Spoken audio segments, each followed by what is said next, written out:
Hello, my name is Jody, and thank you for tuning in this channel. I'm going to talk about today problems that people have when they are trying to strike a fire steel and get a fire started, get a fire going.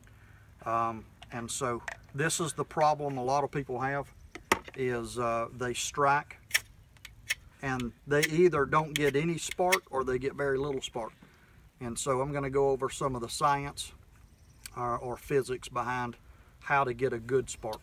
Okay, the main reason that people cannot get a spark from their fire steel is because the striker they're using, whether it be a knife or whatever they're using, most people use the spine of their knife to do that with. And the reason why they cannot get a spark is because the spine of their knife is slightly rounded. The corners are rounded off. And what I did was I drew an enlarged view of the spine of a knife. And that very corner right there being this corner here. And the reason they can't get a spark is because that corner is so slightly rounded off that it's not peeling off any of the fire steel. And so a knife has to cut into that fire steel and take off material in order for it to create a spark. And so what we're going to do now is look at how to go about getting a good edge on the corner of on the corner of the spine of a knife. And so what we have here is a typical survival knife, and they already come. A Mora already comes with a spine with squared corners, and I've got a picture here of the squared, so you can see very clearly the difference between a rounded corner and a squared corner. So that is one of the biggest things. Now, when I'm sharpening a knife, okay, so you've got the edge sharpened. What I will do is I will lay the knife down flat on its side and give and go a few strokes, and then turn it over on the other side, a few strokes that way, and then I'll turn it on its spine and find that perfect area, that perfect spot where it's squared off, and then I'll run a few times down that. And what that's going to do is give a good, sharp, crisp, squared corner. And that, now you can go a step, that will work in getting a good spark. That'll work fine. But there's another step that you can go and get a lot more sparks out of with more ease.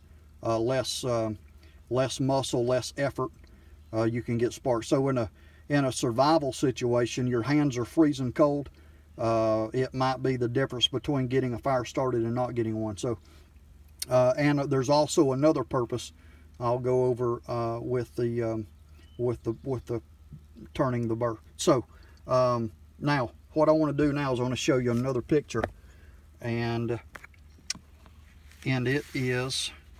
So these are the two things that must take place, or one of these things must take place to get a good spark, is a squared edge. The next thing is getting a burr on the edge of the knife. And if you see that exploded view there, that is a burr. And this is how you get a burr. You use something called a burnishing rod. And in woodworking, you use like the butt end of a drill bit, because it's hardened. The hardest metal you can find laying around. However, a screwdriver, that rounded part of a screwdriver will work. Another thing that'll work is a fire steel. So if you don't have anything else, you can use a fire steel to do this. And that's what I'm going to do today, since I have a fire steel. It would be better if I used that drill bit, but I'm going to use the fire steel, and I'm going to show you how to get a good burr. In woodworking, we call this method of getting a burr created on the spine of a knife. We call it burnishing, and I'll show you in a minute how to do that. Okay, I'm gonna set the edge of my knife on something that is secure, so that I can put a lot of pressure on the edge of the knife. And I'm going to take my fire steel, or my burnishing rod in woodworking terms, and I'm going to put it on the edge of my knife, or on the flat surface of my knife, and then I'm going to angle it slightly so that I'm putting more pressure on the spine of the knife. So 1 or 2 degrees, 3 or 4 degrees is fine. Just angle it enough you get more pressure on the spine of the knife than you do the flat edge. And so what I'm going to do now is put a lot of down force, a lot of down pressure on the edge, on the spine, and then go back and forth kind of quick. And what it's going to do is cause a burr on the very edge of the spine. So here it goes. I'm going to angle it up and put a lot of pressure and go back and forth a couple of times. And that's all there is to it. I have just created a burr on the edge of this knife. So that's an exploded view of the burr, and I'm looking at the right side of the spine. And so this is what it looks like after you have turned the burr. So you see how the burr is on a different angle, and all that does is it makes it easier at different angles to scrape. In woodworking terms, we would use the word scrape. And so that makes it easier to, in different situations, to shave more wood with less effort. Okay, now to turn the burr, we've already made a burr on that corner. What I'm going to do now is on one side of the knife, and I'm going to use the side that I normally carve with, and that's my left hand because I'm left-handed. What I'm going to do is I'm not going to get all of it, but I'm going to get about half, maybe half of it. I'm going to start halfway through the length of the flat part of the spine, and I'm going to just turn that burr that I've already created.